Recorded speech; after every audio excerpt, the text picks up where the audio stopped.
Bonjour, je m'appelle Chabrak, j'ai 26 ans.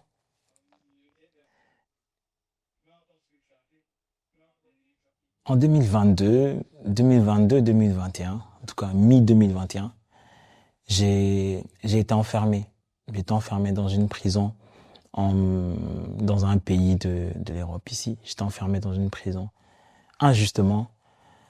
Et dans cette prison, j'ai passé 2 ans de ma vie.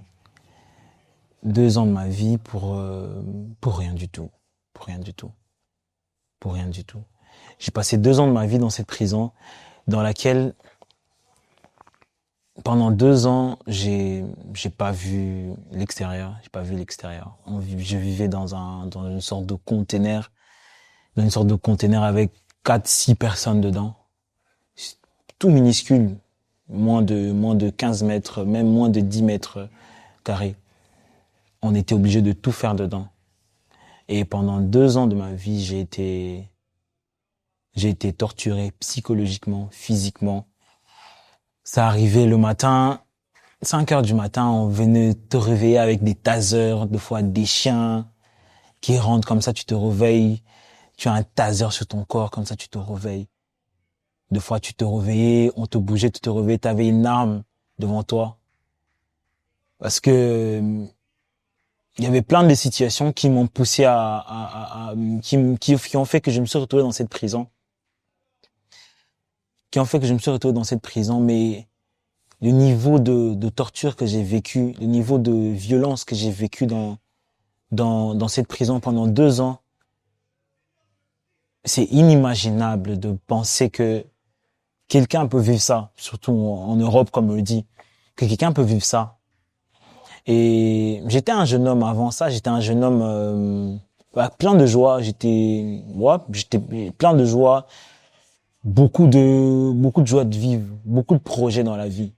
Mais à partir de cette année-là, tout s'est arrêté. C'était comme si ma vie s'était arrêtée. C'était comme si tout ce que j'avais connu jusque-là, jusqu'à ce moment précis, a été mis en stop.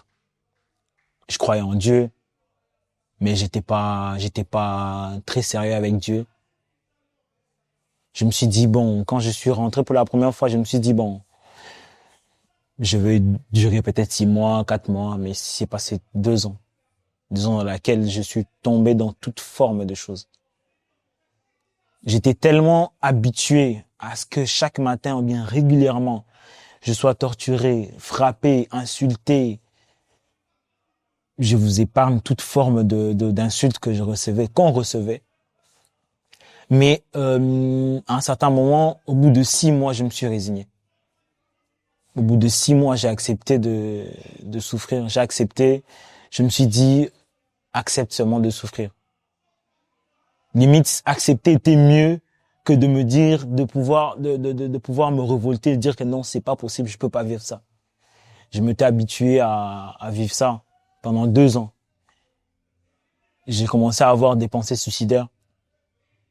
Pendant cette même année-là, je commençais à avoir des pensées suicidaires. Je me disais, le jour était synonyme pour moi de torture. Le jour était signifié pour moi quand soit on venait t'insulter, soit on venait te frapper le matin. Donc je disais au Seigneur, si je pouvais seulement dormir et jamais me réveiller. Parce que je savais que me réveiller, c'était faire face à la réalité dans laquelle j'étais, à la situation dans laquelle j'étais, dans l'environnement dans lequel j'étais. J'avais perdu ma joie et j'ai essayé de m'accrocher à des choses. J'ai essayé de m'accrocher à des gens, j'ai essayé de m'accrocher à toute forme de choses, la masturbation, la pornographie, parce que c'était des choses qui me procuraient une sorte de tranquillité ou de joie. C'était très instantané. Ça durait pas longtemps. Et le peu de temps que ça durait, ça m'allait. Je me disais, au moins comme ça, je peux ressentir quelque chose. J'avais l'impression que je ne ressentais plus rien. Quelqu'un pouvait mourir. À cette même période, j'ai perdu mon grand frère avec qui j'étais très proche. Dans la même prison, j'ai parlé avec lui. La nuit, on a discuté au téléphone et le lendemain matin, on m'appelle, on me dit qu'il est mort. Mais j'ai dit, mais j'ai parlé avec lui hier. Comment ça s'est passé? J'ai parlé avec lui hier, il me disait, ça fait longtemps, on n'a pas parlé. Et rien que ça, je ne ressentais ni joie ni tristesse. Je ne savais pas si je me posais la question, est-ce que je suis encore humain? C'est comme si je m'étais créé une sorte de carapace autour de moi qui m'empêchait de ressentir quoi que ce soit. Par peur d'être blessé, par peur de me faire du mal, par peur de permettre à quelqu'un ou bien à des gens de pouvoir entrer dans mon cœur et me toucher. Et la mort de mon frère, je l'ai longtemps mis de côté. Parce que le jour où il est mort, je n'ai ressenti ni tristesse, ni joie. Il n'y avait aucun sentiment en moi. Et peu de temps après, peut-être 3 mois après, 3 ou 2 mois après, ma grand-mère est morte. Et on me l'annonce. Ma grand-mère est morte. Ça me fait rien. J'étais là comme quelqu'un qui n'avait plus de sentiments, comme quelqu'un qui n'avait plus de cœur. Je me culpabilisais, je dis mais comment tu peux, quelqu'un de si cher pour toi. Ma grand-mère, c'est quelqu'un avec qui j'étais très proche. Quelqu'un qui nous a toujours protégés, qui a toujours voulu notre bien. Mais je me suis dit mais comment quelqu'un d'aussi proche peut mourir? Et toi, tu restes là stoïque, tu ne ressens rien. Je me trouvais anormal. Et là, j'ai demandé de l'aide. J'ai demandé à voir un psychologue. Ils appelaient ça un camp, mais on n'était pas vraiment dans un camp, c'était une prison. Et je demande au chef de camp qui était là, je dis, mais est-ce que je peux voir un psychologue? Il me dit, bah, si tu veux voir un psychologue, tu dois rentrer chez toi. Tu dois rentrer dans ton pays, c'est mieux. Et je me retrouve là, sans aide, sans rien. J'étais pas attaché à Dieu du tout. La seule chose que j'avais, c'était la masturbation, la pornographie. Il y avait que ça qui me soulageait. Et j'ai fait 2 ans dans ça. Et après ces 2 ans, par la grâce de Dieu, je suis sorti de là. Et quand je suis sorti de là, je me suis dit, bon, ma vie va redevenir comme avant. Je vais redevenir joyeux, je vais voir le monde. Je me souviens, le premier jour où je suis sorti de là, on m'a dit non, tu es libre de sortir. Je venais de passer 2 ans dans un endroit sans voir aucune voiture, sans voir d'autres humains, à part ceux avec qui je vivais. Je sors, je marche dans la rue comme ça. Et puis je regarde, je dis, je fais quoi ici? Je rentre. C'est comme si les enfants d'Israël, c'est comme si au moment où ils disaient, on veut rentrer en Égypte. On veut rentrer en Égypte. Et c'est moi, je me suis dit ça, je veux rentrer. J'ai ma liberté comme ça. Mais je rentre là où j'étais torturé, là où j'étais maltraité. Je suis rentré. Et je suis plus sorti pendant au moins 3 semaines, 4 semaines, parce que je ne savais pas qu'est-ce que j'allais faire dehors. J'avais plus de vie, j'avais plus de repères dehors. Et finalement, par la grâce de Dieu, après, je suis sorti, j'ai pu sortir. Mais je ne me rendais pas compte que j'avais perdu quelque chose. Qu'il y avait une partie de moi que j'avais perdue. Je m'en rendais même pas compte. Un jour, j'étais dans le train. Je réfléchissais juste.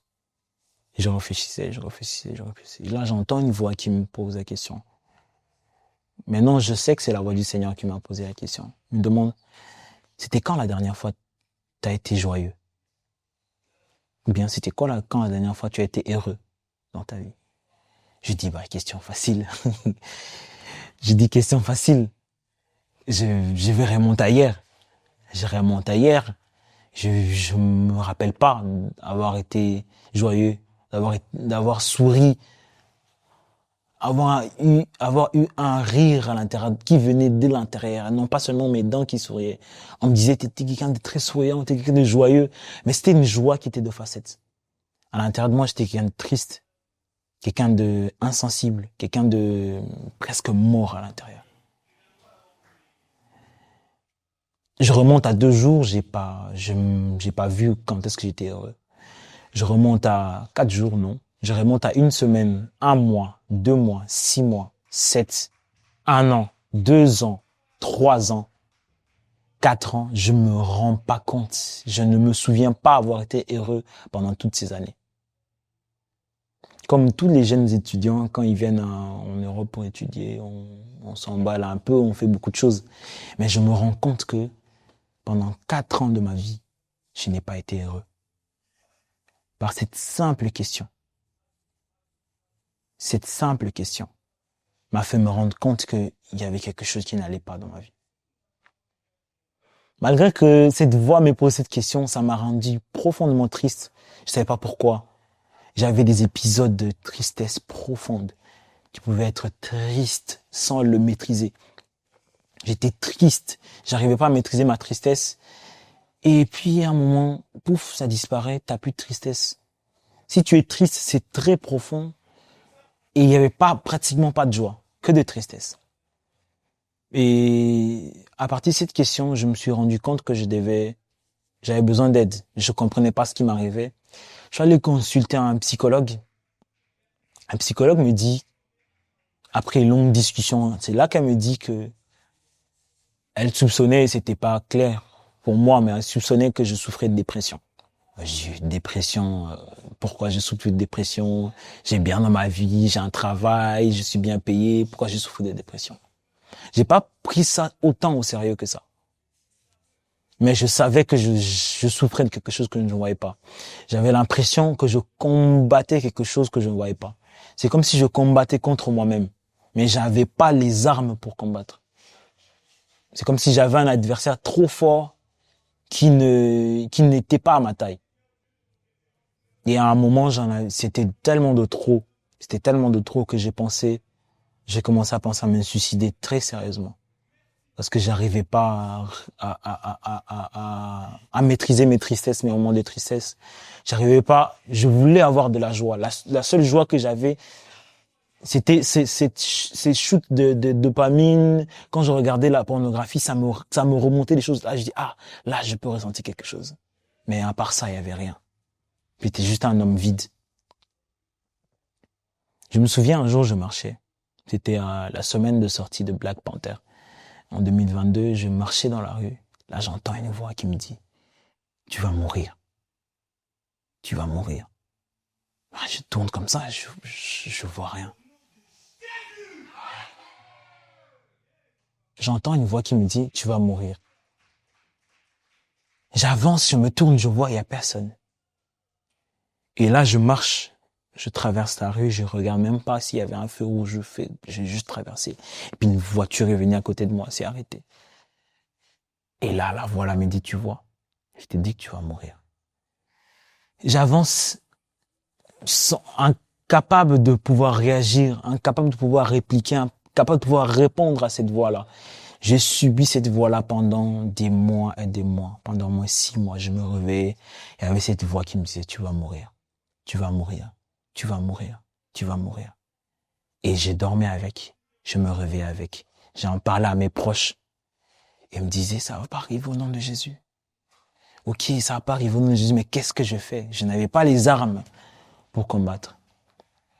Et à un moment, j'ai abandonné. Je dis, je vais mettre fin à mes jours. Je vais mettre fin à mes jours. Et en cette période-là, la même semaine, je m'apprêtais à mettre fin à mes jours. Le Seigneur m'a envoyé une amie. Et c'est un cadeau du ciel. Et cette amie-là m'a permis de rencontrer d'autres personnes. J'étais solitaire, je travaillais, je rentrais à la maison. Je travaillais, je rentrais à la maison. J'avais pas de vie, pas d'amis, rien du tout. Et cette amie-là m'a permis de rencontrer d'autres personnes, de fréquenter une église. Certes, pendant un court moment, mais ça m'a empêché en tout cas de mettre fin à ma vie en cette période-là. Après, j'ai quitté ce pays-là. Je suis arrivé en Belgique en janvier 2023. Je suis arrivé en Belgique, je me disais, bon, ma vie va redevenir comme avant. Et là, c'était juste un moment de répit. Et là, tout a recommencé. Encore une fois de plus, la même voix qui me parlait. Tu vas mourir. Tu vas mourir. Et là, mes traumas commençaient à revenir. Je pouvais voir des policiers devant moi. J'avais peur, j'étais tétanisé. Je pouvais entendre des sirènes de la police, sirènes d'ambulance. Là, j'étais tétanisé, j'arrivais plus à bouger. Je dormais dans mes rêves, je rêvais des policiers qui venaient m'arrêter. Je me réveillais, j'avais mes mains derrière mon dos. Parce que dans mon rêve, je rêvais qu'on m'arrêtait. J'ai rêvé qu'on me torturait. Et tout ce que j'ai vécu pendant ces 2 ans sont revenus. Toutes les choses que j'ai vécues sont revenues. Et là encore, c'était plus intense. Je cherchais quel médicament que je peux prendre pour dormir. Ma prière, c'était si je pouvais dormir et ne jamais me réveiller. Et là encore une fois de plus, j'étais fatigué. Fatigué mentalement, fatigué physiquement, je pouvais en parler à personne. Pas d'entourage, j'étais solitaire. Et un jour, j'ai décidé d'aller... Connaissant le Seigneur, je ne voulais pas aller, je ne sais pas si je voulais ou si je ne voulais pas, mais je n'avais pas ce réflexe de me retourner vers le Seigneur. Je savais qu'il pouvait faire quelque chose pour moi. Je savais que Jésus pouvait faire quelque chose pour moi, mais je me retournais jamais vers lui. Je suis allé voir un psychologue. Après des séances, de longues séances. D'ailleurs, un psychologue qui m'a beaucoup aidé. Pendant des longues séances, à la fin, elle me diagnostique que je souffrais d'un syndrome de stress post-traumatique suite aux événements que j'ai vécu pendant ces 2 ans. Je me souviens un jour, je lui ai posé la question tellement j'en avais marre, je lui ai posé la question. Est-ce que tu penses que je suis brisé? Elle me répond d'un air surprise. Elle me dit, mais non, t'es pas brisé. Qui t'a dit que tu es brisé? C'est là que je me dis peut-être il y a un espoir. Si elle pense que je suis pas brisé, pourquoi moi je penserais que je suis brisé? Parce que les événements que j'ai vécus, je ne voyais pas d'avenir. Tout ce que j'avais comme avenir, je l'ai vu s'évaporer devant moi. Et c'est là, d'une manière vraiment peu commune, j'ai fréquenté une église, Impact Centre Chrétien. J'ai suivi quelqu'un qui m'a invité. Malgré que j'étais venu à l'église pour cette personne-là, à côté, ma tristesse ne changeait pas. Ma tristesse ne changeait pas, ça s'accentuait. Et là, j'ai commencé à prendre des antidépresseurs. Quand tu prends des antidépresseurs, c'était comme si tu n'étais pas un humain. C'est comme si tu étais en transe. C'est comme si tu ressentais plus rien. Et cet état m'allait à un moment. Et j'allais à l'église, je commençais à aller à l'église. Et là, j'ai rencontré des gens. J'ai pas rencontré Dieu d'abord. J'ai rencontré des personnes. Ça faisait 5-4 ans que je ne m'étais senti pas comme chez moi. Depuis que j'ai quitté la maison de mes parents, je ne m'étais plus senti comme chez moi nulle part. Ni ressentir d'amour d'une famille. Et quand j'arrive à l'église, ce n'est pas Dieu que j'ai rencontré d'abord, mais j'ai rencontré des humains. C'est Dieu au travers de ces humains, mais j'ai rencontré d'abord des humains qui m'ont parlé sans me juger. Peu importe comment j'étais habillé, comment je paraissais. J'ai vu des gens qui m'ont souri, j'ai vu des gens qui m'ont montré de l'amour. Et je me suis dit, mais comment on peut montrer de l'amour à quelqu'un comme ça? On se connaît pas. Et ça m'a touché. C'est à partir de là que j'ai voulu creuser. En creusant, j'ai découvert que Jésus avait un plan pour moi. J'ai découvert que, à partir de là, il commence à me dire, tu n'es pas obligé de vivre ce que tu vis. Tu n'es pas obligé de souffrir de la dépression pendant toutes ces années. Tu ne peux pas mourir aujourd'hui parce que j'ai des plans pour toi. Et là, moi, j'y croyais pas. Quand Dieu me dit que je t'aime, il m'a dit, je t'aime d'un amour éternel. Au travers de quelqu'un que je ne connaissais pas, je venais d'arriver à l'église, et cette personne me parle de ma vie, il me dit, regarde, tu as vécu ça. Et Dieu me dit de te dire qu'il t'aime d'un amour éternel. Dans mon cœur, je dis, non, un amour éternel. C'était la première fois que j'entends quelqu'un me dire que Dieu m'aime d'un amour éternel. Il me dit, aussi longtemps que je suis éternel, aussi longtemps que je vis, mon amour pour toi reste intact. Ça a juste changé ma vie. Cette phrase-là a changé totalement ma vie. Et j'ai découvert l'amour de Jésus. À partir de là, j'ai décidé de jeter mes médicaments. J'en prenais pratiquement 3 par jour. J'ai décidé de tout jeter. J'ai dit, Dieu m'aime, pourquoi je vais encore subir tout ça? Je suis pas obligé de vivre ça. Il m'a dit que je suis pas obligé de vivre ça. Et que lui, il peut m'offrir une autre alternative. Et j'ai jeté tous mes médicaments. Et c'est là que, quand j'étais tous mes médicaments, je pensais que tout allait pour le mieux. Et c'est là que les choses se sont empirées pour moi. Les choses se sont empirées pour moi. Et à partir de là, j'ai commencé à avoir des troubles de mémoire. Je pouvais sortir de chez moi, j'arrive à l'église, je ne sais même pas pourquoi je suis là. Je sais même pas pourquoi je suis arrivé là où je suis arrivé. Je peux sortir, je prends un bus, j'arrive à destination, mais je ne sais pas qu'est-ce que je fais là. Ma mémoire était totalement détériorée. Et là, je me disais, il y avait une voix qui me disait, si tu reprenais tes médicaments, tu vois, avec les médicaments, ça allait mieux. Avec les médicaments, ça allait mieux si tu reprenais tes médicaments.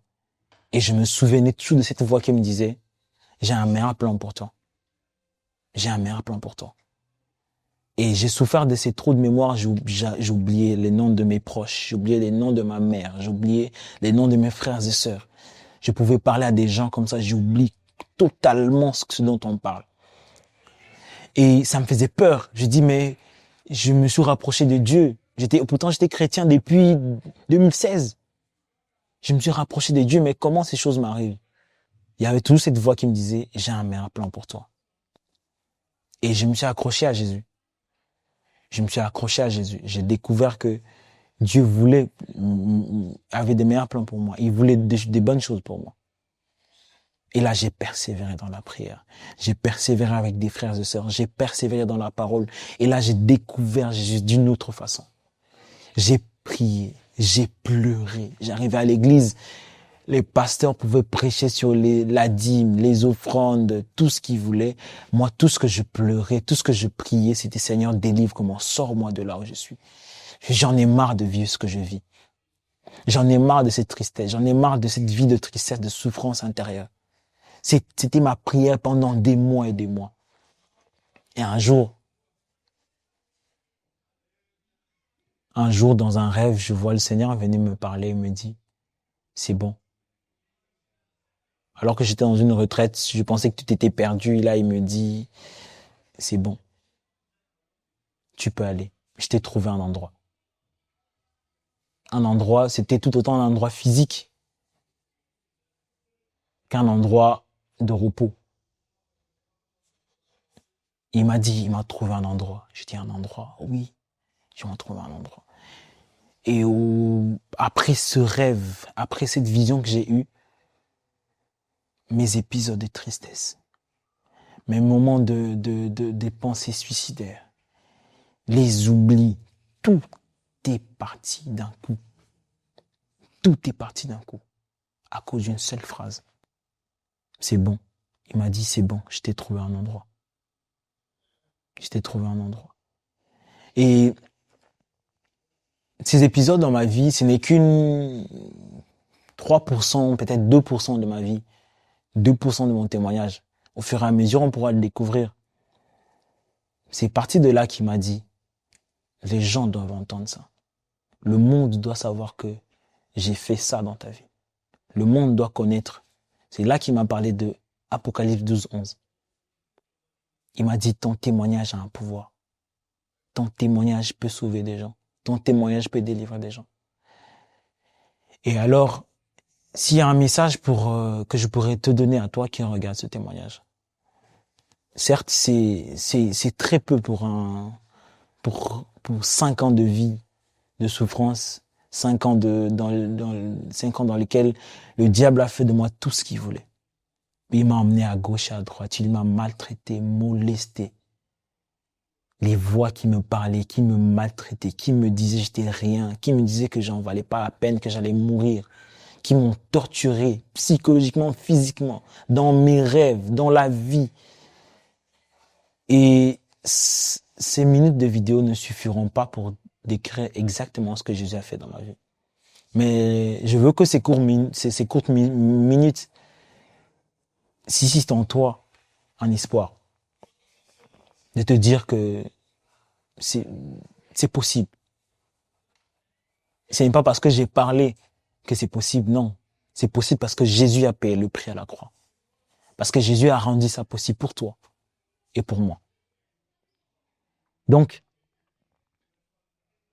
je t'invite en tout cas Pour toi qui passes par ces moments de difficulté, par ces moments de souffrance, je t'invite à te rapprocher de Dieu. Je t'invite à te rapprocher de Jésus, à chercher son amour. Parce qu'il n'y a que l'amour de Dieu qui peut te sauver. La Bible dit, la connaissance enfle, mais l'amour édifie. Il n'y a que l'amour de Dieu qui peut te bâtir. Il n'y a que l'amour de Dieu qui peut te prendre d'en bas et te remonter. Tu n'es pas obligé de penser que tu ne vaux rien, que tu ne mérites pas l'amour de Dieu. Dieu t'aime, même si toi, tu n'en as pas conscience. Moi non plus, j'en avais pas conscience. Mais il m'a démontré qu'il m'aime. Peu importe ce qu'on peut faire, peu importe le type de péché que tu peux faire. La Bible dit que il éloigne de nous. Il éloigne le péché de nous. Aussi loin, aussi éloigné qu'est l'Occident. C'est de la même façon qu'il éloigne le péché de nous. Donc ne te dis pas que tu es sale, ne te dis pas que tu ne vaux rien. Toi qui me regardes, tu ne connais peut-être pas Jésus, je t'invite à donner une chance à Jésus. Je t'invite à donner une chance, il va te sortir de là où tu es. Tu n'es pas obligé de vivre ça. Ne laisse pas ces voix, ne laisse pas ton entourage te dire que ça n'existe pas, Jésus. Je suis là. J'ai la preuve, je suis la preuve que Jésus existe. Je n'aurais pas fait cette vidéo si il n'y avait pas Jésus, s'il n'avait pas intervenu. Alors, si tu n'as pas encore accepté Jésus dans ta vie, j'ai juste t'invité à faire une courte prière avec moi. Tu vas juste fermer tes yeux, tu vas mettre ta main sur ton cœur. Tu vas répéter après moi. Tu vas dire, Seigneur Jésus, je te dis merci pour l'opportunité que tu m'as donnée aujourd'hui d'entendre parler de toi et de savoir que tu existes. Alors je te prie, s'il te plaît, de venir dans mon cœur,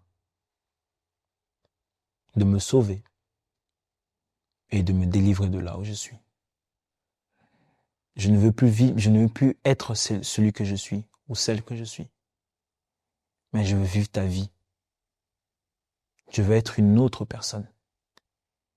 Je veux faire partie de ta famille et être appelé enfant de Dieu. Alors voilà pourquoi je t'accepte dans ma vie comme mon Seigneur et mon Sauveur. Aujourd'hui, je prends conscience que tu es mort à la croix pour moi, pour me sauver et pour me délivrer. Merci d'avoir fait de moi un enfant de Dieu. Merci pour le sang que tu as versé sur la croix. À partir d'aujourd'hui, je décide de te suivre et de te servir toute ma vie. Amen. Donc, si tu as fait cette prière avec moi, je t'invite juste à faire un message, soit en commentaire, soit à écrire à l'adresse qui s'affiche juste ici, ou bien au numéro qui s'affiche juste ici. On prendra contact avec toi et on t'expliquera la suite. Et bienvenue dans la famille en tout cas.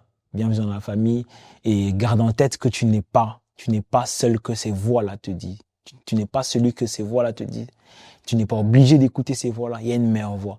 La Bible dit, mes brebis entendent ma voix et me suivent. Et c'est Jésus qui t'appelle, il te demande de le suivre. Donc voilà, que Dieu vous bénisse.